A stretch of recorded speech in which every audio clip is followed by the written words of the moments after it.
Right, interview of Mr. Gary A. Bauer, 21st of February 2001, at the Connecticut Street Armory, Buffalo. Interviewer is Lieutenant Colonel Robert Von Hasselm. Videographer is Mr. Michael Lake. Mr. Bauer, tell me about where you were born and raised. I was born in South Buffalo, New York, and I attended St. Teresa's Grammar School down in South Buffalo on Seneca Street. I then went to Hutch Tech High School in Buffalo, down on Chippewa and Elmwood Avenues. And I then, after that, went into the Navy in 1957. Right out of high school? Right out of high school. Why did you go into the Navy? Pardon? Why did you go into the Navy? Well, at that time, I was quite young, actually. I was only 17. I just turned 17 in May. And to be honest with you, at that time, to get a decent job, you had to be at least 18. And the plants would hire you, but they wouldn't hire you if you weren't 18 years old. So I was kind of wondering what I was going to do with myself. So I decided to enlist. Mm-hmm. Why the Navy instead of one of the other services? I always wanted to go to sea. It was something that I've always admired, and I wanted to travel, and I thought that that was probably the way to do it. And that's really the only reason I picked the Navy. So what were your initial experiences in the Navy? Well, right out of boot camp, I went to Bainbridge, Maryland for boot training, and we were the last company actually to graduate from Bainbridge Naval Training Center, and then they closed that facility to basic training. I think they had some schools there later, but then shortly after that, I guess they closed it completely. After basic training, I was assigned to the USS Essex, CV-A9. The Essex, that was the original mothership of the 35 or 36 Tacoma Essex-class carriers. Mm-hmm. She was commissioned in 1942 in Newport News, and then fought during the Pacific Theater, all through Korea, and then was stationed in Alameda. In 1957, they redid her and put a hurricane bow on her and an angle deck, and they then brought her over to the Atlantic coast, through the Panama Canal, etc. And I picked it up in Mayport, Florida in 1957. Mm-hmm. A couple of months after that, we were out to the med cruise, on our first med cruise. During that time, it turned into 1958. We were in Europe, and we had, it was a normal med cruise, a lot of flight operations and so forth and so on. I worked on the flight deck and did plane handling, directing. I was in the crash and salvage crew and so forth and so on.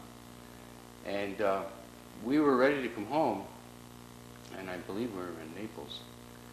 And all of a sudden, we got emergency orders, and we all had to come back off liberties and so forth. And we even left men there and had to bring them back by plane. But to proceed to Beirut, Lebanon, apparently there was some actions going on there, and the United States government decided to land Marines in Beirut, and they wanted the Essex to provide the air support. So we headed out, and I think it was 21 or 30, 20 some days of straight around the clock flight operations, and it was pretty tough. And there was a lot of shooting going on in that situation because we had planes coming back shot up pretty bad. We had some accidents. They were pretty severe because of that activity. A lot of small arms fire. We figured they were 20 millimeter, they were using over there or something, judging by the holes and so forth. We had a couple of people lost their lives in that action. Then that subsided somewhat, and we were relieved, and we were about again to head back. Well, lo and behold, orders again. Now we had to go to Formosa. So apparently the Communist Chinese were massing troops to attack Taiwan, which is now Taiwan, then Formosa, Quemoy, and the Matsu Islands. So we were told that we would head through the Suez Canal and go to the Pacific Fleet and reinforce the 7th Fleet. So that's what we did. And we were there for about 45 to 60 days. Again, there was a bombardment on August 23rd of '58, where the Communist Chinese bombarded Taiwan, and it lasted for 24 hours or exceeded that. We were actually blocking the Communist Chinese, who had 250,000 troops massed on their shoreline, as far as the eye could see. Troops, armament, whatever. Okay, and the straits aren't that big; they're 26 miles wide, I believe, something like that. But and we were constantly launching jets and aircraft, and just threatening, posturing, so to speak, or threatening and whatever. But they had long-range artillery that they kept firing onto Formosa. To this day, there's the Taiwanese embassy in New York City and all around the different cities in the United States invite us to receptions. And last year I was invited, and some other of us, we were invited to New York for the they call it Badge of Honor reception, they call it the 823 bombardment. And they're very thankful that we saved them from invasion in that time. So we were relieved by the Midway, USS Midway, and then we were allowed to come back home. Well, when we came back home, we came back around the Cape of Good Hope and through the Indian Ocean and so forth, and we ran into a typhoon.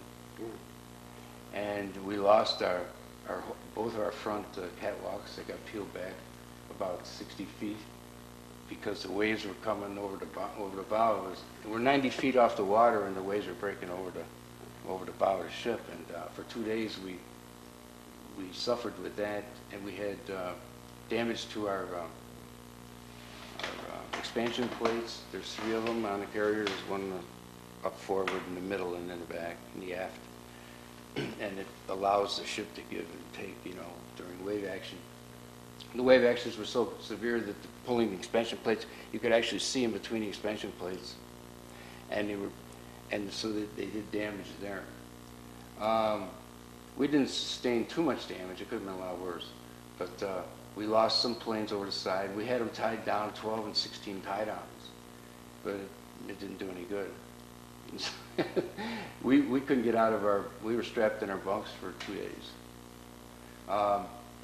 We were allowed to take chances, and if you wanted to take a chance to go down to the mess hall and get some crackers and things like that, or change the pails, bark pails, But there was a very bad typhoon, and it got scary. The destroyers were buried.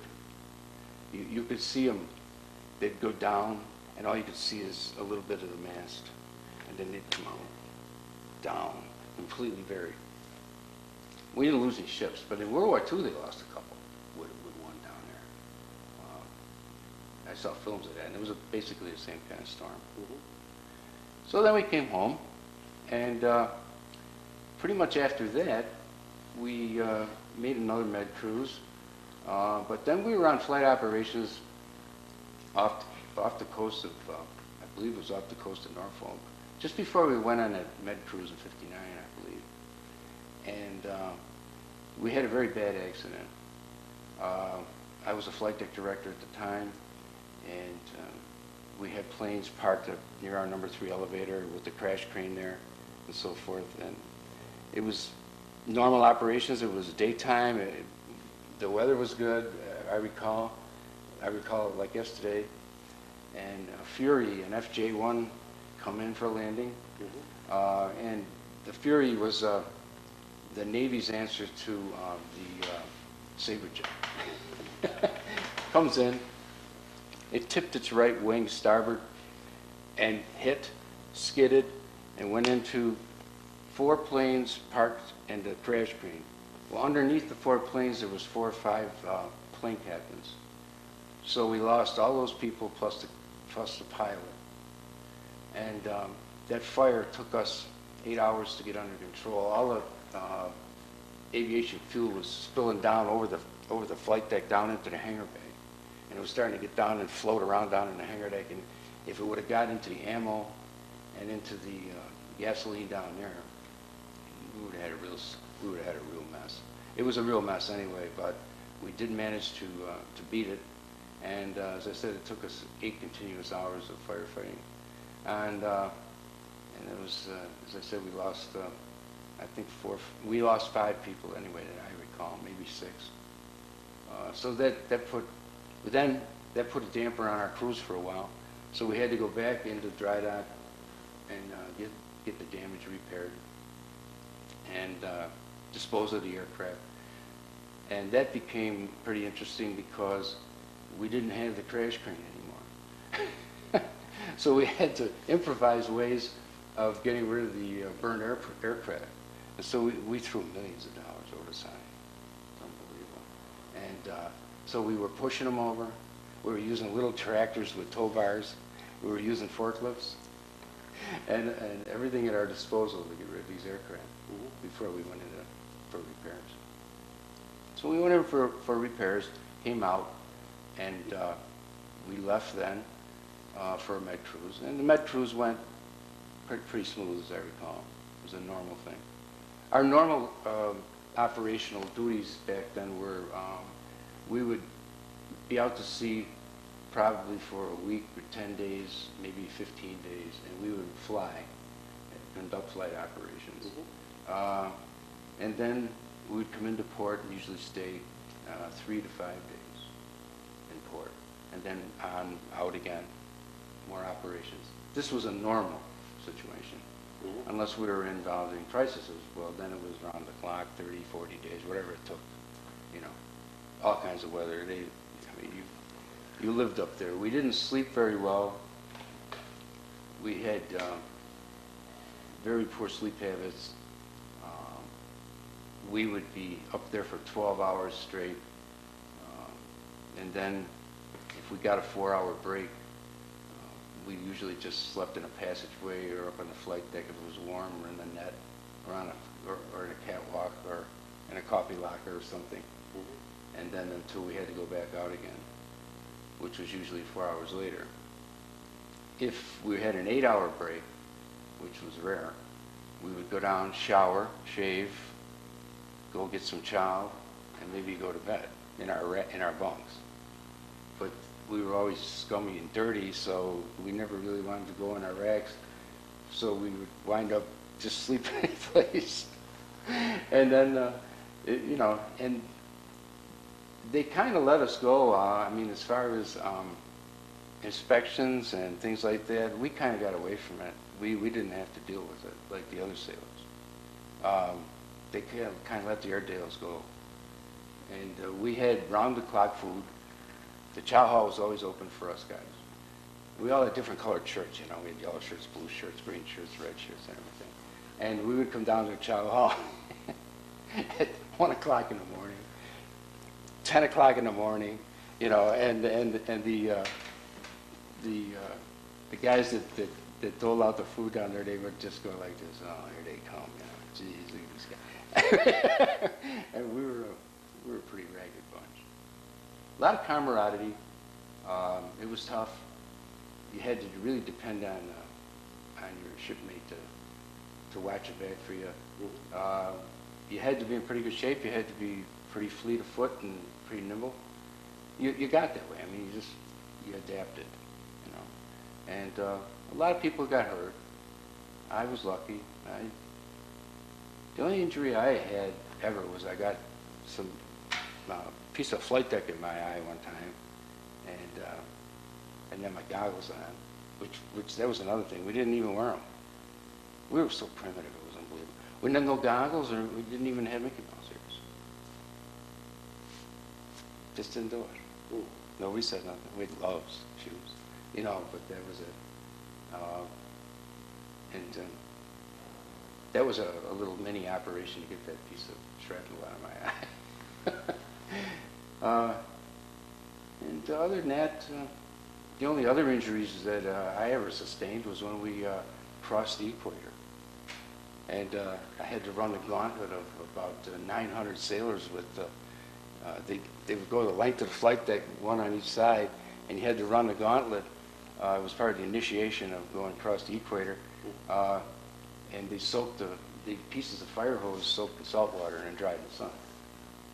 And if you fell, you didn't want to fall, and you didn't want to put your hands right there. Because if you did that, you got your fingers broke.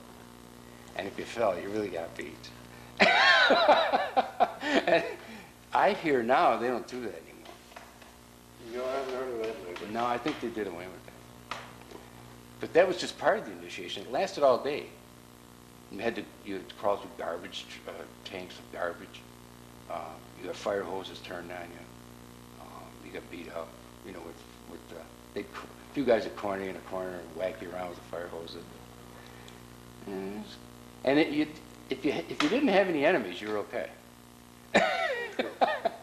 But if you had some enemies on a ship, you know. Still have your shellback certificate? Yes, I have it all home. In fact, I probably should have brought it. In fact, I had it out the other night. I've got a lot of that stuff in a book. Mm-hmm. And I still have it, you know. It's quite big. So did you spend the rest of your tour in the Navy on the Essex? Or did you... The whole time in there, I was on the Essex. In 1960, we received orders. The Essex, was becoming small. The planes were becoming larger in the Navy. We were getting F-8Us, A-3Ds. We were getting some big stuff. And our ship couldn't handle them anymore. We were having a lot of accidents. The Navy at that time was really, we didn't have any supercarriers. The Forrestal was the first one. And that was the only one we had. Then the Saratoga came along. Then the Independence, I believe, and then they started going after that.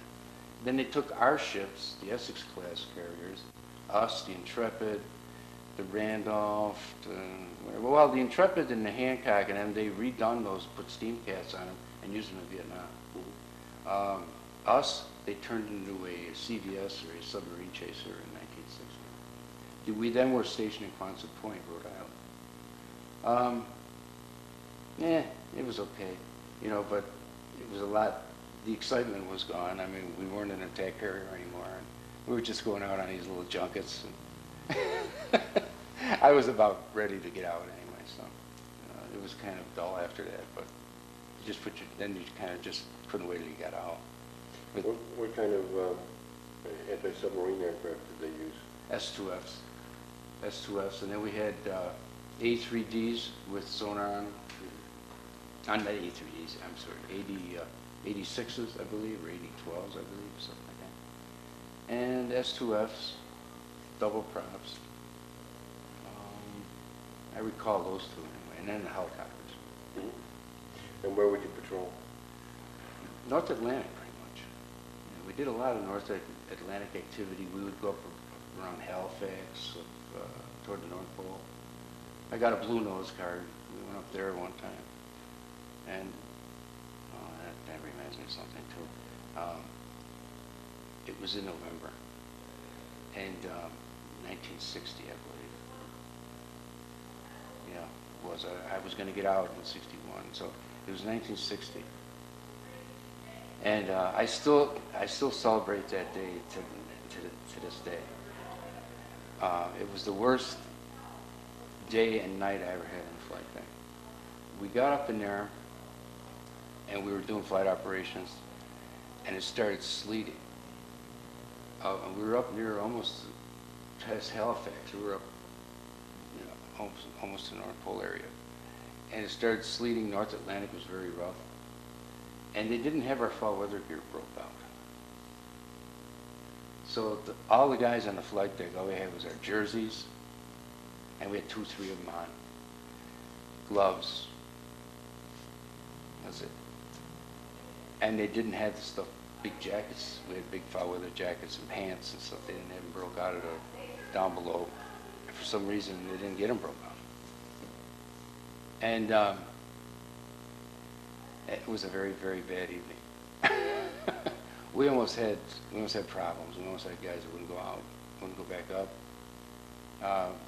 And I remember I had a crew of 6 men under me that night, and I really, really had to use my stalling skills to get those guys back up there. And it was really difficult. I finally went to the lieutenant and I said, you know, you got to do something here. I said, this is, you know, this is, I've been on this thing a long time. I said, but I never saw it like this. And finally, I don't know what the problem was. Why didn't they break out the foul weather? Some kind of a snafu, paperwork, I don't know, you know, who knows? You know how that goes. And, but finally it did come the next day. When morning broke, okay, we had it. And it was over then, you know. But I'll never forget that evening. It was just a terrible night because we were up there all night long. So you got out in 63? No, I got out in 61. I was separated in 61, and then I was discharged, of course, in 63. Got my discharge in 63. You did pull reserve duty after you got out, or? They had inactive. It was, you didn't have to really do anything except be around in case something happened. So what did you do after you left the Navy? Well, when I got in the Navy, I went to work for Republic Steel in Buffalo. And I worked there about 3 years. Met my wife. Got married in 63. Then stayed in the steel business and tied on with a distributor in Buffalo, and went back to school at night and became an inside salesman with a local steel firm. And then I went on the road as an outside salesman in 1970, and I've been that ever since. Children? 2 children. A girl, 32, Natalie, lives in Orlando, Florida. She's a graduate of Geneseo. And Guy, our son, he's 28. He's the teacher I was telling you about. And he is a graduate of Cortland State and lives in Winchester, Virginia. And my wife, Dolores, of course, who's put up with me for 38 years. So you think being in the Navy made a difference in your life? Oh, it sure did.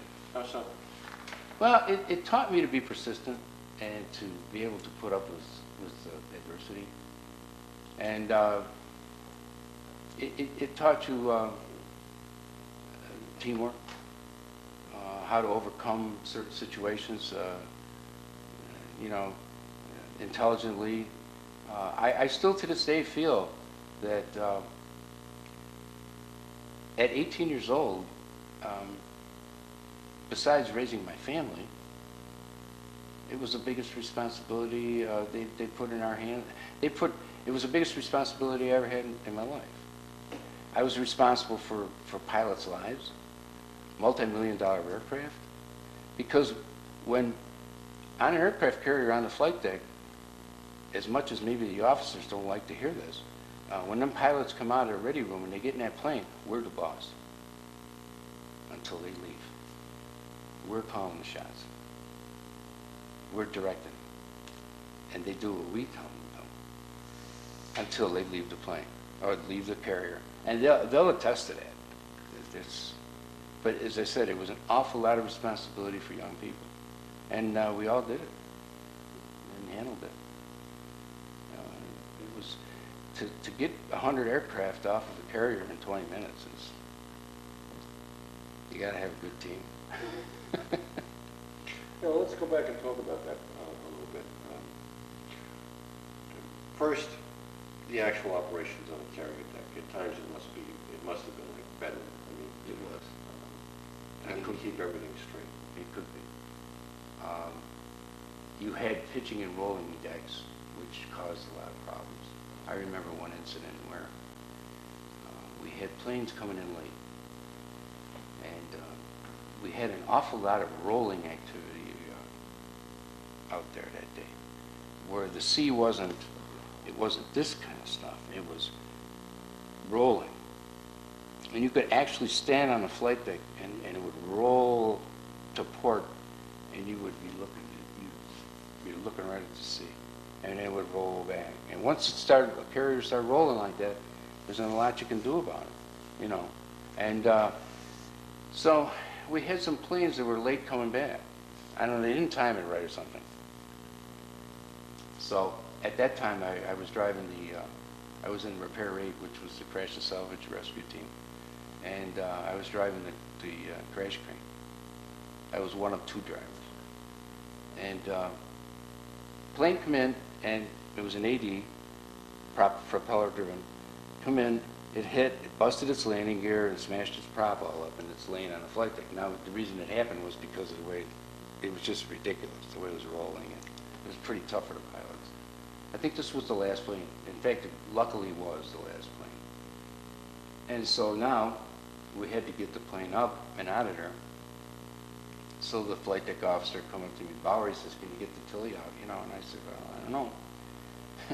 The way it's rolling, I said, you know, we'll try it.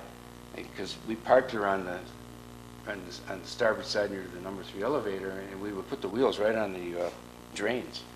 And the drains were the last part of the flight deck, besides your safety nets. And the safety net would never hold the crane anyway, if it ever fell in. But anyway, the crane we had back then had a swivel cab. It went this way. And that's the way you steered it. You could swivel all the way around and pull the crane if you wanted to. But to bring it out of the spot, I had to swing it to the left, okay, and then start to pull it out, and then bring the crane this way. And once I got it out a little further, then I could straighten it out and drive it that way, pull the crane system. But so I said, well, we'll try it, you know. So he's standing right there, his lieutenant, and I tell the guys, untie it. Now the ship's rolling. And I'm saying to myself, now you got to time this right, okay? So that when the ship's this way, you want to swing the cab, okay? And then pull her out, and then somehow get it stabilized, right? Well, I tried it. She went this way. I start to swing, and then she come back, right? Now the cab's here, and the ship's going port, and the wheels on the right side are 1.5 feet off the ground. And she's going to go over. I said, oh no. So I swing the cab all the way back real fast, like this. Boom, boom, boom, boom, boom, boom, boom, boom. It went back down. I told the guys, chalk it up, tie it down. So I chalked up and tied it down, and I looked at Lieutenant Wilder. I said, mm-mm. He goes, you're right. Forget that. So he comes up and says, what do you think? And I said, well, we're going to have to get the, check with the first class. I said, we're going to get the airbags and the compressors and dollies to get the plane out. And that was the only avenue left. So we got the airbags out, got the air compressors out, got them under the plane, pumped them up, put the dollies under there, ropes and tied down, and jury rig it, and we had to push the thing to the elevator and then get it down. But then that was tricky, because we had to have chock guys right on each side, because the ship's rolling, and the plane captain's up there, but the brakes really, he ain't got any brakes because the landing gear's busted on one side, especially all the hydraulic oil's all over the place. So, they got to put the chocks under the dollies. There's no brakes on them things, right? So we're pushing the plane and putting things down, and the plane's going like this, the ship's going like this. Then we had to recover a jet one time. That was another tricky operation. A jet off the catapult went in the sea and went like this. It flamed out and it dumped. But when it dumped, it went like this. The pilot did ejected actually underwater. Me? He can bobbing around, right? And so then the plane, for some strange reason, it was an A4D. It was the type that John McCain flew off the Forrestal. It looks like a Mosquito. It was a pretty popular aircraft in Vietnam. It didn't sink. Usually the jets sank right away. They would fill up, but this one didn't sink. So we said, well, the seas were pretty good shape, so we said, well, let's try and salvage the thing, right? So they sent out a couple of Liberty launches with a bunch of us, and seamen would be the coxswains on that. We had regular coxswains, but then they took us guys, and we had life jackets on, and we had wire ropes, all kinds of stuff, and they threw us out there, and they said, now, we got to get wire slings on this thing, okay? And then get the ship near it, and then get the crane. We had a crane attached to the ship. It was a big ship, big heavy crane that used to pick up nets and stuff. Get that out, swing that out, drop it, hook it up, and we can get the plane, swing it back on the number 3 elevator, and save the plane. Well, it all sounded real simple, okay? Took us all day. We were out there swimming around. We had Marine guards out there with M1s and no sharks. We're all soaking wet. We're swimming around with life preservers trying to get slings on this plane. We finally did, and we got it all hooked up with the turnbuckles and so forth, and we got it on. Yeah. But when you were on the deck during operations, I mean, how did you keep everything straight? I mean, Well, flight deck control was located in the island, and we had a mock ship about maybe the size of this couch, maybe a little bigger, and it was a flight deck itself. And on that flight deck was various spots, like on all sides of the ship, over here, back in the aft section, and so forth. And there was the flight deck was separated into 3 sections: of Fly 1, Fly 2, and Fly 3. And Fly 1 would go to the front of the island structure. Fly 2 was from the front of the island structure to the end of the island structure. There was the midships. And then Fly 3 would be the arresting gear portion of the ship and the number 3 elevator. And then we had 2 crews in each section.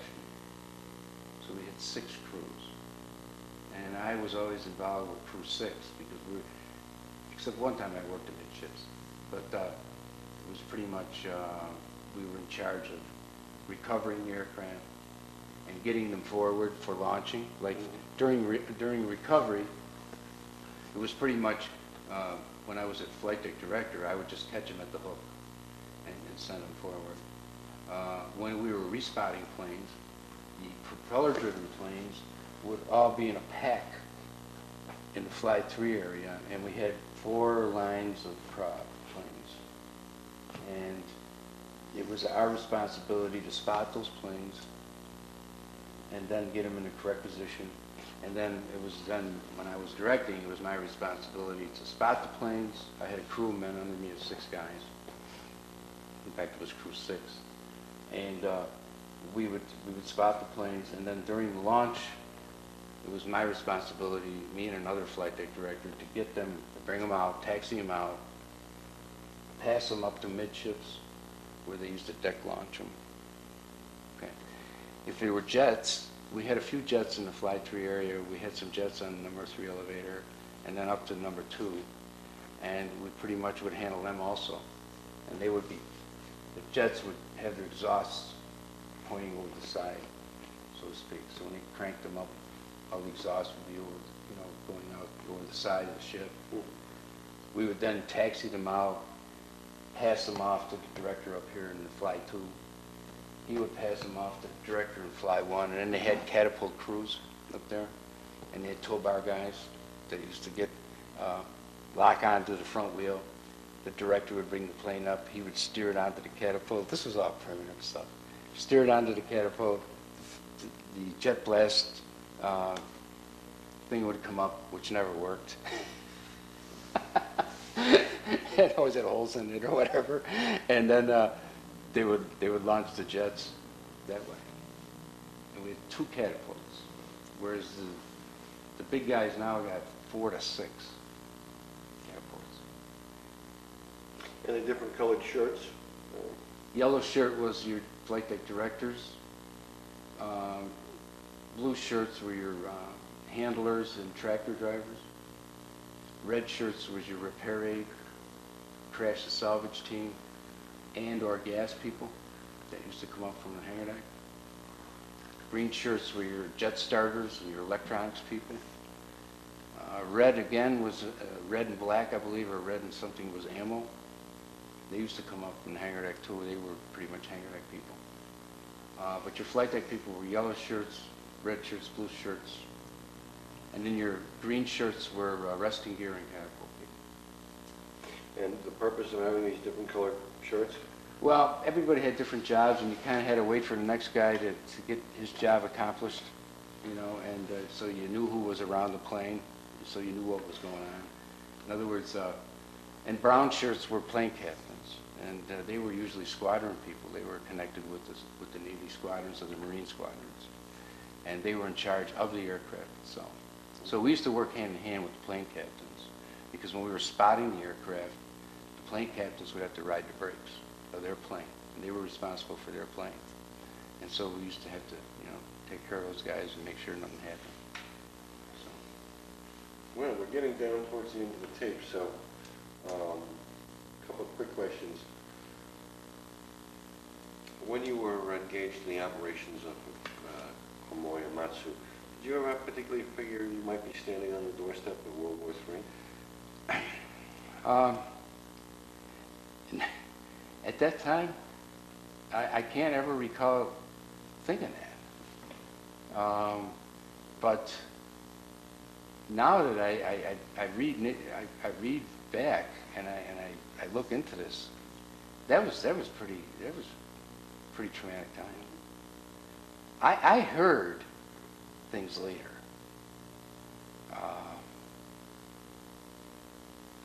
I mean, I don't even know if it bears repeating, but President Eisenhower, I guess, really read the Chinese Communist Riot Act and actually threatened them with nuclear devices. In fact, I found out we had a nuclear device on our ship, and so did the Midway. You know, the Navy will never confirm or deny. No, they won't confirm it. Why did you volunteer to participate in this program? I felt that that this story, this had to be told, because, well, for years I heard, you know, we had a cakewalk, and after Korea, you know, nothing was happening, and you know, the guys in the military were just, you know, goofing around and all this, and there was, you know, that's not true. And we had to deal with a lot. We had to deal with, first of all, a fleet that was small, and we weren't equipped at that time. We were downscaled because after Korea, I guess they just downscaled everything.